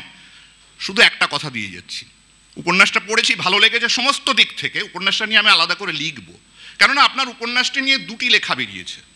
একটি লেখা বেরিয়েছে ত্রিপুরার একটি সংবাদপত্রে, আর একটি গৌতম রায় লিখেছেন, তিনি গোল গোল কিছু কথা বলেছেন, তার ভেতরে আলটিমেটলি উপন্যাস সম্পর্কে কোনো আলোচনা করেননি। আর জাগরণের ওই লেখাটার পিডিএফ আমি ডাউনলোড করতে পারলাম না, কিন্তু উপন্যাসটা নিয়ে লেখার ইচ্ছে আমার রইল। সেটা আপনাকে প্রশংসা করার জন্যেও নয়, নিন্দা করার জন্যেও নয়, কেননা আপনার উপন্যাসটা এই মুহূর্তে কিন্তু নির্বিষ। স্বাস্থ্য ব্যবস্থার চৌর্যবৃত্তিকে আপনি দেখেছিলেন, এখন স্বাস্থ্য ব্যবস্থায় ডাকাতি চলছে। আমরা শিখরের জন্য অপেক্ষা করছি। যে শিখর ফিরে আসছে অধ্যাপনার বৃত্তি নিয়ে, তার হাতে যখন একটা ফুল দেয়া হচ্ছে, সেই ফুলটার নাম অপরাজিতা। জানেন তো, আরজি করের যে মেয়েটির নামটা তো মুখে আনা যাবে না, ওই নামটির আবিধানিক অর্থ হচ্ছে বিজয়ী। ধন্যবাদ সবাইকে। গৌতম দাকে ধন্যবাদ। গৌতম দা বলছিলেন দুটো রিভিউর কথা, আরেকটি রিভিউ বেরিয়েছে কথা সাহিত্য পত্রিকায়, রামকুমার দার লেখা। এখন রামকুমার দা বলবেন, তার আগে আরেকটা কথা বলা। একদম শুরুতে গৌতম দা বলেছিলেন যে তার পরিচিত 4 জন বন্ধুকে তিনি জিজ্ঞেস করছিলেন যে এই উপন্যাসটা কি পড়েছেন, 4 জনই বলেছেন যে পড়েননি। তখনই মনে হলো আমাদের এই আয়োজন সার্থক। যদি এই আয়োজন থেকে আরও 4টে মানুষ উৎসাহী হয়, সেটাই আমরা চাই। এইটুকুই আমাদের বলার। এখন রামকুমার মুখোপাধ্যায়। আমার উপন্যাসটা যেটা সবচেয়ে ভালো যেটা লেগেছে, সেটা 53টা তো এখানে পরিচ্ছেদ আছে, 400 পাতা বেশি। এখন যেটা হচ্ছে সেটা হচ্ছে সবচেয়ে বেশি যেটা আমাকে, যেটা লুসুনের গল্প উপন্যাসে পাই, যেটা মানিকের উপন্যাসে পাই, সেটা অভিজিতের উপন্যাসে পেয়েছি। সেটা হচ্ছে ঠিক ডাক্তাররা যেভাবে মৃতদেহকে কাটেন, সে একইভাবে মানে গোটা জিনিসটার মধ্যে একটা বৈজ্ঞানিক চিন্তা কাজ করে। এটা এই শরীর, এটা এই অঙ্গ, এটা এখানেই হয়েছে, ওই জায়গাটা দেখতে হয়। এর বেশি তার কিছু কোনো থিওরি থাকে না। ওই দেখাটা, একটা জিনিসকে অবজেক্টিভলি আমি দেখছি, সেখানে আমার সাবজেক্টিভ কোনো জায়গা নেই, সেখানে আমার কোনো সূত্র নেই। আমি একটা বিজ্ঞান, সেই বিজ্ঞান দিয়ে একটা শরীরকে বিচার করছি। এই যে পদ্ধতি, গদ্যের এই চলনটা আমাকে মানিকের গদ্যের মধ্যে এই জিনিসটা খুব লক্ষ্য করা যায়। সেটা পুতুল নাচের ইতিকথাই হোক, সেটা পদ্মানদীর মাঝিতেই হোক, সেটা লুসুনের লেখাতেই হোক, এটা অভিজিতের লেখার আমার সবচেয়ে গুরুত্বপূর্ণ জায়গা। মেধহীন একটা উপন্যাস, দ্বিতীয় যে জিনিসটা বলবো, এটা কিন্তু শুধু চিকিৎসা ব্যবস্থা নয়, চিকিৎসা তো বাড়িতেও করাচ্ছি। জ্বর হয়েছে, P650 কিনে নিয়ে খেয়ে নিলাম, প্রশ্নটা হাসপাতাল, এবং প্রশ্নটা কিন্তু শেষ পর্যন্ত জীবন। মানে বিষয়টা মনে হচ্ছে রোগ, কিন্তু আসলে তো জীবন, এবং জীবন মানে জীবন ও মৃত্যু। একটা জীবন ও মৃত্যু যে পেশার সঙ্গে জড়িত, সেটা নিয়ে একটা উপন্যাস লিখছেন। এবং প্রশ্নটা হচ্ছে কিন্তু রোগটা যদি হতো, শুধু রোগটাই যদি হতো, যেটা আজকে ইউরোপের একটা দেশে এটা সম্ভব, একটা রোগই হয়েছে, কিন্তু ভারতবর্ষের ক্ষেত্রে তো শুধু রোগটাই হয় না। ভারতবর্ষের ক্ষেত্রের মতো বা ভারতবর্ষের মতো তৃতীয় বিশ্বের যে দেশগুলো, সেটার সঙ্গে রোগটা তো শুধু রোগটা নয়, রোগটার সঙ্গে তো খাদ্য রয়েছে, রোগটার সঙ্গে জল রয়েছে, রোগটার সঙ্গে আবহাওয়া রয়েছে, বায়ুস্তর রয়েছে। কাজেই শুধু রোগটা রোগ হিসেবে আসে না, তার সঙ্গে অনেকগুলো, ওই রোগটা যে সারিয়ে দিয়ে গেলে বাড়ি ফিরে যে সুস্থ থাকবে, সেটা শুধুমাত্র ট্যাবলেটের উপর নির্ভর করবে, অত পথ্যের উপরও নির্ভর করবে, সেটা কে দেবে? কারণ মা তো চাই যে তার ছেলেটা খাবে, আগে তো স্বামী খাবে। কাজে আমাদের যে সামন্ততান্ত্রিক যে সামাজিক ব্যবস্থা, সেটাও তো ওই রোগকে কোনো না কোনোভাবে পুষ্ট করছে। অভিজিৎ উপন্যাসে এগুলোকে ধরছেন। তৃতীয় যে জিনিসটাকে ধরছেন, সেটা আর একটা জায়গা। রোগটা তো মানুষের শরীরে শুধু নেই, রোগটা তো শুধু সমাজে নেই, রোগটা তো রাষ্ট্রেরও রোগ, রাষ্ট্রটাও তো অসুস্থ। এই তিনটে জায়গা, রাষ্ট্রের বড়টা অনেক ওপরের দিকে থাকে, রাষ্ট্রের ছোটটা তো পঞ্চায়েত প্রধান, এবার ওগুলো তো উঠবে, ব্লকে উঠবে, ওগুলো জেলাতে উঠবে, ওগুলো শেষ পর্যন্ত সেই রাজ্যের উঠবে, তারপরে সেটা দেশেরও যেতে পারে, আরেক জায়গায় যাবে। এবং এই জায়গাটার সঙ্গে খুব গভীর একটা ব্যাপার, রাষ্ট্র যেখানে যুক্ত, সেখানে পুলিশ যুক্ত থাকবে না, হতে পারে নাকি? রাষ্ট্র পুলিশকে নির্ভর করে এক পা চলতে পারে না, সেখানে তার আমলাতন্ত্র থাকবে না, কারণ তারাই তো তার পরামর্শদাতা। এবং গোটা সিস্টেমটার সঙ্গে এবং টাকা আছে, কারণ ওষুধ আছে, ইঞ্জেকশন আছে, এবং মানুষের নিরাপত্তা, রোগীর নিরাপত্তাহীনতা আছে, কতক্ষণ বাঁচবো সে তো জানে না, এবং সেটাকে বিক্রি করার পদ্ধতি আছে। এমনকি তাকে সুস্থ মানুষকেও তাকে ভয় পাইয়ে দিয়ে সেই ভয়টাকে নির্ভর করে কিন্তু সে ভয়টাকে বিক্রি করে দেওয়া যায়। ভয়টাও সেলবেল। এখনই আপনার হার্টের অপারেশন করতে হবে, এই যে এইরকম একটা অবস্থা, যেখানে রোগটা ছড়িয়ে গেছে, শুধু যে এসেছে রোগীর শরীরে নয়, ওখান থেকে রাষ্ট্র ব্যবস্থা পর্যন্ত। অভিজিতের উপন্যাসে সেটা 2 বছর 3 বছর আগে লেখা, এবং আমার এটাই বলবো যে আমার আজকে এসে সবচেয়ে ভালো লাগছে যে অনিতার অগ্নিহোত্রীর একটা উপন্যাস, অভিজিৎ তার 2টো উপন্যাস একসঙ্গে বেরোলো। দেখুন, আমি যেটুকু মেলা টেলাতে ঘুরেছি, সেটা অজয়ের তীরেতে হোক, সেটা শালী নদীর ধারে সোনামুখীতে হোক, মেলার বৈশিষ্ট্যই হচ্ছে নতুন গান লিখতে, নতুন কীর্তন লিখতে হয় বা নতুন বাউলগল লিখতে হয়। মেলা যারা খাস বৈষ্ণব, যারা খাস বাউল, তারা পুরনো গান নিয়ে যায় না, তারা নতুন গান নিয়ে যায়, সেই নতুন গানই শোনায়। আমাদের 2 বন্ধু 2টো বই বেরিয়েছে, সেটা 1-1.5-2 বছরের মধ্যে, সেটা আজকে আমরা সেটা নিয়ে একটা আলোচনা করতে বসেছি, সেটা সবাই শুনছি, এটা খুব বড় আনন্দের কথা। দেখুন, আমি যেটা বুঝি যে অভিজিৎ তরফদার যে উপন্যাসটা লিখেছে, একটা কুসুমনগর সেই জায়গাটাকে কেন্দ্র করে, একটা হচ্ছে তার অভিজ্ঞতা, দ্বিতীয় কথা হচ্ছে লেখার গদ্যের উপর তার দখল। লিখবো বললেই তো লেখা যায় না, বলে লাভ নেই, অভিজ্ঞতাটা খুব কাজে লাগে। অভিজ্ঞতা থাকলেও যদি হাতে না গদ্য থাকে, আর কোথায় শুরু করছি কোথায় যাব, যদি ওইটা না থাকে, তাহলে কিছু হয় না শেষ পর্যন্ত। লেখা বিষয়টা, ও প্রত্যেকটা দোকান, এই যে উল্টো দিকে আপনজন যে দোকানটা, ওই দোকানে আমি এই পাড়ায় একদিন এই পাড়ায় একসময় থাকতাম, সদানন্দ রোডটা যেখানে শেষ হয়েছে তারপরে কালিদাস প্রতিরোধ দিলেন, আজও দেখলাম একই রকম লাইন সেখানে। কাজে যে বানাতে পারে সে বানাতেই পারে, কিন্তু এই যে নির্মাণের যে ব্যাপারটা, তখন কল্পনা শক্তি লাগে, গদ্যের উপর দখল লাগে। তো অভিজিতের এই উপন্যাসটাই আমার সবচেয়ে বড় জিনিস। একে অভিজ্ঞতা রয়েছে, গদ্যরেখার ক্ষমতা রয়েছে, তৃতীয় কথা হচ্ছে একটা জিনিসকে কীভাবে নির্মেদ বলবো সেই দৃষ্টিটা তার রয়েছে, সেটা অনেকটা ওই বৈজ্ঞানিক কাজের মধ্যে নিজেকে যুক্ত করা। এর ফলে একটা উপন্যাস এই চেহারাটা নিয়েছে। আর উপন্যাসটা যে কত সত্যি জানেন তো, একটা আমাদের দুটো বই থাকতো, যে কোনো সব কলেজ কিন্তু সায়েন্স ডিপার্টমেন্ট খুলতে পারে না, কারণ তার ল্যাবরেটরি না থাকলে সায়েন্স ডিপার্টমেন্ট খোলা যায় না। যেগুলো পলিটিক্যাল সায়েন্স অনার্স খুলে দিলাম, হিস্ট্রিতে অনার্স খোলা যায় না। কাজে অভিজিতের এই বইটা তখন পেয়েছিলাম, থিওরির বই, উপন্যাস, কুসুমনগর। প্র্যাকটিসটা যে আরজি করে হবে সেটা পরে বুঝলাম। আরজি করতে একটা উদাহরণ, এরকম প্রচুর আরজি করে ছোটগুলো তো ছড়িয়ে আছে গোটা পশ্চিমবঙ্গ জুড়ে। এবং দেখুন কিভাবে মানে একটা জিনিসে যখন সুতোয় টান পড়ছে তখন দেখে ওখানে একটা সেক্স স্ক্যান্ডাল আছে। মানে একটা হাসপাতালের মধ্যে কি করে এই 23-24 বছরের মেয়েগুলোকে ভোগ করব, সেই একটা চেষ্টা হয়েছে একটা সরকারি হাসপাতালে। অভিযোগ হয়েছে, অভিযোগগুলো ফেলে দেওয়া হয়েছে, সরকার অভিযোগগুলোকে ছুঁড়ে ফেলে দিয়েছে। যে আরটিআই করা হয়েছে তার কপি পাওয়া যাচ্ছে প্রিন্সিপালের ঘরে। যে আমলা প্রধান হিসেবে পদত্যাগ করেছে সে সামন্ততান্ত্রিক চিন্তা, রাতে বেরোতে হবে না, এর চেয়ে সামন্ত।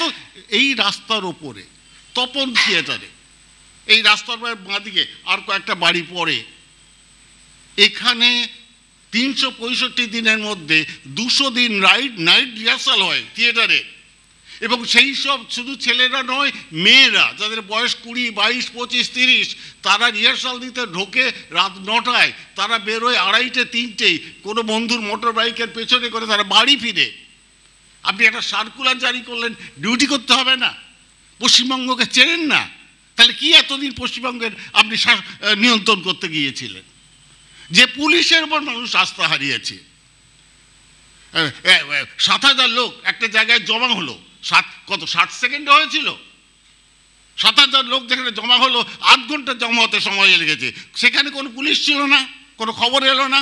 সে লোকগুলো এলো, তাদের আসতে তো 15 থেকে 20 মিনিট লেগেছে। তারা হসপিটাল 8 ঘন্টা ধরে ভাঙাভাঙি করলো। এই যে করলো, আরজিকর হসপিটাল থেকে আমাদের লালবাড়ি তার দূরত্ব কত? 4 কিলোমিটার। ব্যারাক আছে, অসংখ্য পুলিশ আছে যারা আমাদের মাইনে, আমাদের থেকে ট্যাক্সের টাকায় তাদের মাইনে হয়। একটা গাড়ি বেরিয়েছিল লালবাজার থেকে, যে মাঝ রাস্তা পর্যন্ত গিয়েছিল, একটা গাড়ি বেরোলো না। 1 ঘন্টা ধরে এরকম ঘটনা ঘটে গেল। কিসের অ্যাডমিনিস্ট্রেশন? কার উপর পশ্চিমবাংলার মানুষ আস্থা রাখবে?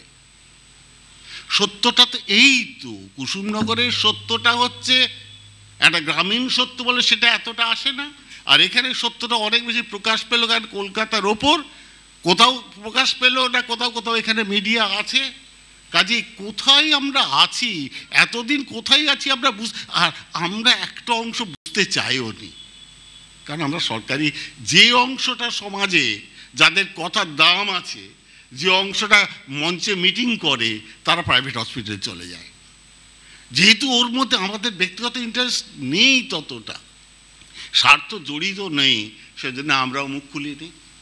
আমরা একটা সহজভাবে আজকে ধরা পড়ছে আমাদের স্বাস্থ্য ব্যবস্থা আসলে বিচ্ছিন্ন স্বাস্থ্য ব্যবস্থা নয়। এটা আমাদের রাষ্ট্র ব্যবস্থা, এটা আমাদের রাজনৈতিক অবস্থা, এটা আমাদের আমলাতান্ত্রিক অবস্থা, এটা আমাদের সামাজিক অবস্থা, এটা আমাদের পারিবারিক অবস্থারই একটা রূপ। এতদিন ভুল করেছি, ওটাকে বিচ্ছিন্নভাবে দেখতে চেয়েছি। অভিজিতের উপন্যাসে এই সুতোগুলোতেই টান পড়েছে যে স্বাস্থ্য বিচ্ছিন্ন ব্যবস্থা নয়, এটা সামগ্রিক ব্যবস্থা। অত্যন্ত চমৎকার 53টা চ্যাপ্টার ধরে একটা উপন্যাসকে, পাঠককে।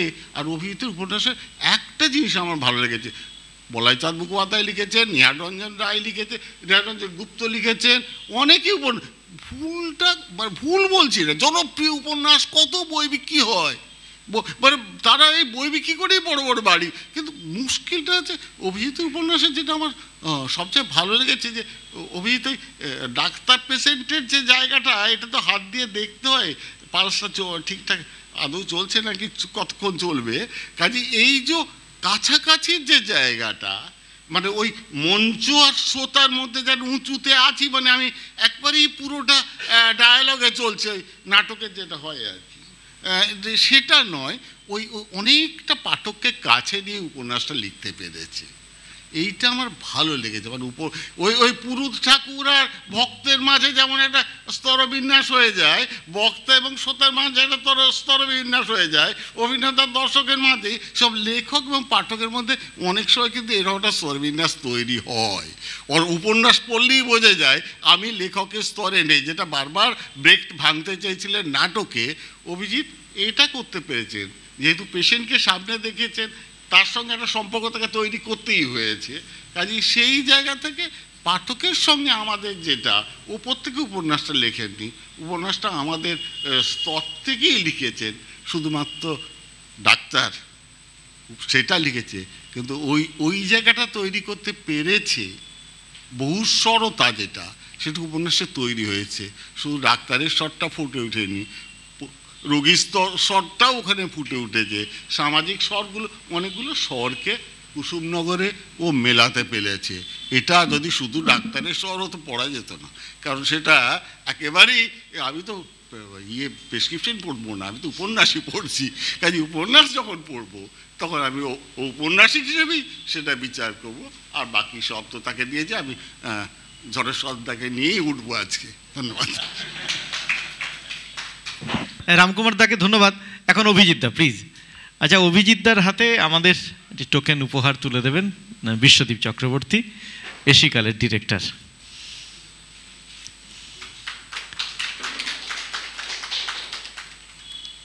এখন অভিজিৎ দা বলবেন। প্রথমেই আয়োজকদের আমার অকুণ্ঠ অভিনন্দন, ধন্যবাদ। তবু আমার মনে হয় এটা দুটো অনুষ্ঠান আলাদা করলে বোধহয় ভালো হতো, তাহলে প্রত্যেকটা বইয়ের ওপরে এমফ্যাসিসটা আরও বেশি পড়তো, সেটা হলে সুবিধে হতো। দ্বিতীয়, একটা ছোট্ট গল্প বলি। আমরা যখন ডাক্তারি পড়তাম, গৌতমবাবু আসেন, আমরা খুব দুষ্টু ছেলে ছিলাম, ওই চিরকাল ব্যাক বেঞ্চে বসতাম। আমাদের একটা দুষ্টুমি ছিল, তাদের তো এখন দেখতে পাচ্ছি না, আপনাদের সামনে ক্ষমা চেয়ে নিচ্ছি। আমরা তখন একাডেমি অফ ফাইন আর্টসে নাটক দেখতে যেতাম, আর নাটকটা শুরু হতো 6:30টায়। আমরা পৌঁছে যেতাম, মেডিকেল কলেজে পড়তাম, ওখান থেকে বাসে করে ওখানে পৌঁছে গিয়ে 6টায় পৌঁছে যেতাম। একাডেমিতে তখন হতো কি, কোনো শিল্পী তাদের একটা এক্সিবিশন হতো, সেই এক্সিবিশনে, ওই সময়টা আমাদের এই এক্সিবিশনে কাটানোর সময়, কিছু চাটা খেয়ে নিলাম, খেয়ে এক্সিবিশনে যেতাম, এবং যথারীতি ওই যে ছবিগুলো থাকতো, আমরা ছবি কিচ্ছু বুঝতাম না।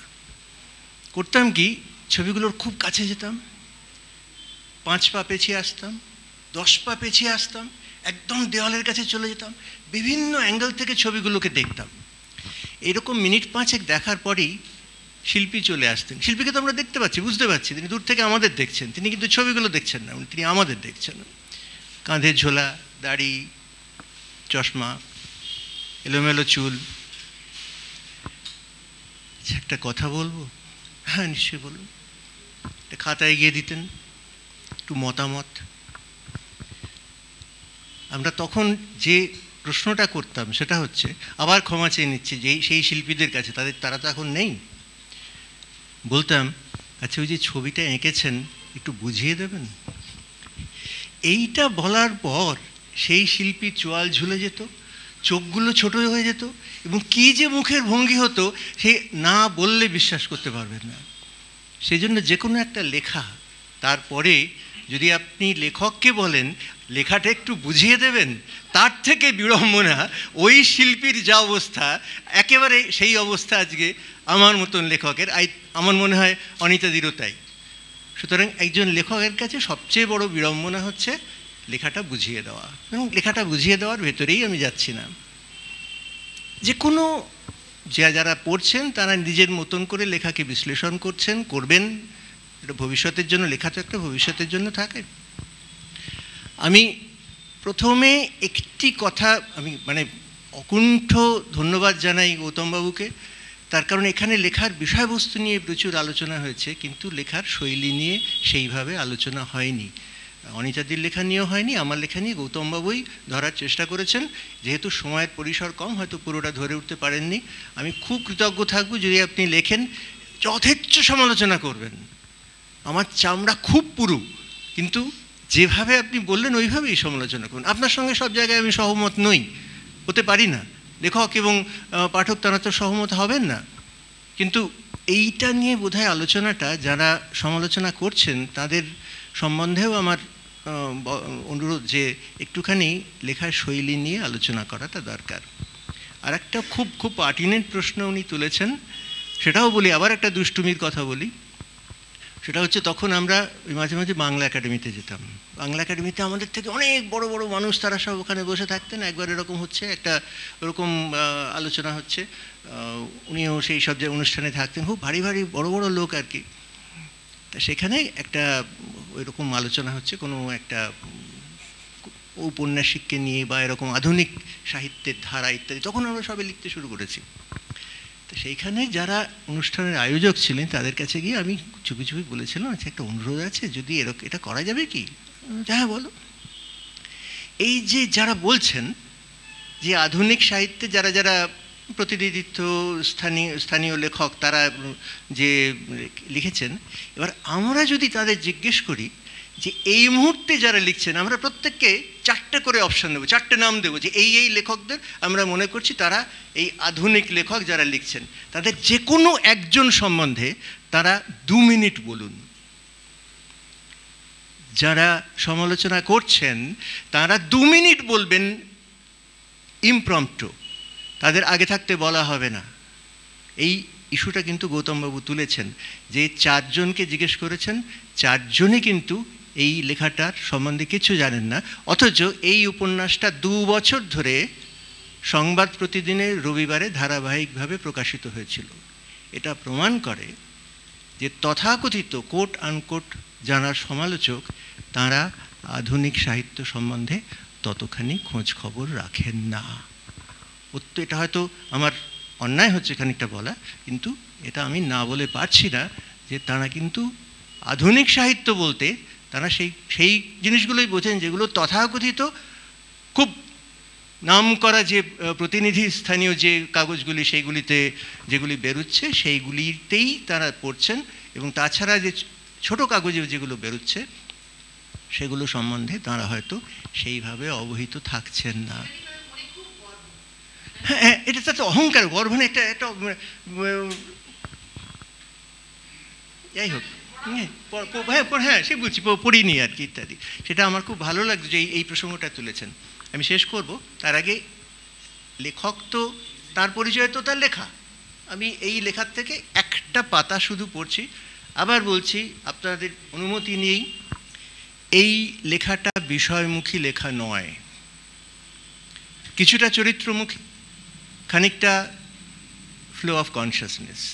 বিভিন্নভাবে বিভিন্ন ধরন নিয়ে পরীক্ষা নিরীক্ষা করার চেষ্টা করেছি, কতটা হয়েছে সেটা সম্পূর্ণ আপনাদের ব্যাপার, কিন্তু চেষ্টা করেছি ভাঙতে। একটা ফ্ল্যাটলি ন্যারেটিভ লিখে যায়নি, ভেঙেছি, কেটেছি, বিশ্লেষণ করেছি, এখন থেকে অতীতকে ভাবার চেষ্টা করেছি। একই চরিত্র সে ভাবার চেষ্টা করেছে যে সেই জায়গায় থাকলে পরে এখনকার মানসিকতা নিয়ে সে কী করতো, এইভাবে ভাবার চেষ্টা করেছি। আমি ফ্ল্যাট ন্যারেটিভে কিন্তু এই লেখাটা লিখিনি। আমি জাস্ট একটা পাতা পড়ছি, কারণ এই লেখাতে কিছু কিছু জায়গাতে যেটা উনি বলেছেন জীবনময়, বোধহয় আরেকটু জায়গা পেতে পারতেন, নামটাও তাই জীবনময়, সেই জন্যই জীবনময়। আমি খুব সামান্য অল্প একটুখানি পড়ে দিচ্ছি। জীবনময় গেছেন, জীবনময় শিক্ষক, তিনি গেছেন একটা জায়গাতে, ওখানে খড়ি নদী ছিল, আমি যেখানে ছিলাম সেখানে খড়ি নদী, সেই খড়ি নদীতে একটা ব্রিজ আছে, সেই ব্রিজ দেখতে গেছে দুজনে, জীবনময় এবং ডাক্তার। নিচে বর্ষার পুরন্ত নদী, দুপাশে বালিয়াড়ি, ফরেস্ট ডিপার্টমেন্টের লাগানো গাছ, বালিয়াড়ির গা ঘেঁষে শুরু, দূরে জীবনময় ঠিকই বলেছিলেন একটা মন্দির, ওপাশে হয়তো শ্মশান, মৃতদেহ না থাকলে শ্মশান বেকার। জীবনময় কাছে এলেন। এই ব্রিজের একটা গল্প আছে। গল্প ঘুরে তাকালো শিখর। বেশ কয়েক বছর আগে হঠাৎ সাত সকালে স্থানীয় মানুষ এক অদ্ভুত দৃশ্য দেখে স্তম্ভিত হয়ে যায়। ব্রিজ তখন সবে শুরু হয়েছে, ব্রিজের ওপর সবে তৈরি হয়েছে। ব্রিজের ওপর এইখানেই শুয়েছিল চারজন তরতাজা যুবক, প্রাণহীন, মাথাটা ধর থেকে বিচ্ছিন্ন। রক্তের স্রোত নামছিল ব্রিজের ওপর থেকে নদীতে। তারপর রুদ্ধশ্বাসে জিজ্ঞেস করেছিল শিখর। যে কোনো ডাক্তারের মতো শিখরও মানুষকে বাঁচাতেই শিখেছে। মানুষ যে কীভাবে মানুষকে মারতে পারে এখনও ভেবে পায় না শিখর। তারপর আর কি, পুলিশ এলো, মৃতদেহগুলো তুলে নিয়ে গেল, নদী থেকে জল এনে ধুয়ে পরিষ্কার করে দিল রাস্তা। আপনি দেখেছিলেন? না, কয়েকটা টকবগে যুবকের লাশ দেখার কোনো ইচ্ছে আমার ছিল না। তাহলে আমি এসেছিলাম পরে খড়ি নদীকে দেখতে। খড়ি নদী, ওই যে নিচে যে নদী বয়ে যাচ্ছে, ওর নাম খড়ি নদী, দামোদরে গিয়ে মিশেছে। কি দেখলেন? লোকে বলা বলি করছিল রক্তে নদী নাকি লাল হয়ে গিয়েছে। হয়েছিল না, দেখেছিলাম যত রক্তই মিশুক নদীর রং লাল হয় না, নদী নদীই থাকে। যেহেতু নদী নিয়ে অনিতাদি লিখেছেন, ওই জন্যে এইটুকু পড়লাম। আপনাদের অসংখ্য ধন্যবাদ, ভালো থাকবেন। ধন্যবাদ অভিজিৎ দাকে। এক্সিট পোল সবসময় লাগে না, এক্সিট পোল হয় একটা কি যেন স্যাম্পল সার্ভে থেকে। আজকে প্রায় 50 জন আছেন, 4 জনের স্যাম্পল নিয়ে অভিজিৎ দা এরকম একটা কমেন্ট করে দিলেন যে কেউই পড়েননি। এখানে আমার বললাম না, স্যাম্পল সার্ভে, তো এটা কোনো পার্সেন্টেজই নয়, এক্সিট পোলের মতোই ভুল হবে। আমার এখানে নোট অফ ডিসেন্ট থাকলো, হ্যাঁ রাইট, হ্যাঁ, এবং আরেকটা জায়গায় আবার নোট অফ ডিসেন্ট থাকলো, এটা হচ্ছে ওই যে আসলে মনে রাখতে হবে সমালোচক একজন পাঠক ভেবে ব্যাপারটা ভাবুন, আমার মনে হয় আপনাদের ধারণাটা বদলে যাবে। গল্প বিশ্বের ডিরেক্টর বিশ্বদীপ বলবেন। আমি খুব লম্বা কোনো কথা বলবো না, দুটো কথা বলতে চাই। একটা হচ্ছে গল্প বিশ্ব যেভাবে চলতো তার বদলে এখন আমরা উপন্যাসে আলোচনা করছি, তার একটা বিশেষ কারণ আছে। কারণ এই যেমন আমরা জানতে পারলাম এবং আমরা জানি, যেহেতু আমরা অনেক খুঁজে বই খুঁজি অনুবাদ করার জন্য, বিভিন্ন ভালো লেখা কোথায় হচ্ছে উপন্যাস জানা প্রয়োজন। সেই জন্য এবার হয়তো আমরা 2টি উপন্যাস নিয়ে শুরু করেছি। যারা আজকে এলেন কিংবা এলেন না, ভালো উপন্যাস পড়লে যেটা নিয়ে আলোচনা হওয়া দরকার আমাদের জানান। কারণ এটা আমি বিশ্বাস করি না যে বাংলা সাহিত্য ভালো লেখা হচ্ছে না। এই জেসিবি অ্যাওয়ার্ডের কথা বলি, 10টি বই আছে লং লিস্টে, তার মধ্যে 5টা হচ্ছে অনুবাদ, 5টার মধ্যে 2টো হচ্ছে বাংলা সাহিত্যের। এটা কিন্তু আমাদের মনে রাখতে হবে যে বাংলা সাহিত্য লেখা হচ্ছে, কিন্তু ভালো লেখা আমরা পাচ্ছি না, কারণ তারা হয়তো প্রচারই করেন না, তারা প্রচারে নেই, কিংবা কোনোভাবে সেই উপন্যাস আমাদের হাতে এসে পৌঁছায় না। আমরা অ্যান্টোনিমের পক্ষ থেকে সব রকমভাবে চেষ্টা করি, কারণ এখনও আমরা যে সমস্ত উপন্যাস নিয়ে কাজ করছি তাদের অনেকেই হয়তো বিখ্যাত লেখকের তালিকায় পড়েন না, কিন্তু তাদের উপন্যাস আমরা কোনো একভাবে খুঁজে পেয়েছি এবং কাজ করতে শুরু করেছি। সুতরাং আপনাদের সকলের কাছে অনুরোধ থাকবে, নিজের লেখা, অন্যের লেখা, ভালো লেখা পড়েছেন জানান, এবং যাতে পরবর্তী গল্প বিশ্বের অনুষ্ঠানে সেই সব উপন্যাসগুলো নিয়ে আমরা আলোচনা করি, আমরা জানতে পারি। আর জানতে পারলেই আমরা বুঝতে পারবো কোনগুলোকে আমরা অনুবাদ করলে আবার বাংলা সাহিত্যকে বাইরে নিয়ে যেতে সুবিধা হবে। এই কথাটা বলার জন্যই আমি আবার মাইকটা নিলাম। ধন্যবাদ। অনুষ্ঠানের শেষ হবে ঝড়েশ্বরদার কথায়। ঝড়েশ্বরদার সভামুখ্য ঝড়েশ্বরদা আজকে কি বলবো, মানে প্রথম থেকে আমাদের সঙ্গে গল্প বিশ্বে আছেন। ঝড়েশ্বরদা শেষ করবেন। আচ্ছা, এতক্ষণ আলোচনা হলো, আপনারা শুনলেন 2টো উপন্যাস নিয়ে।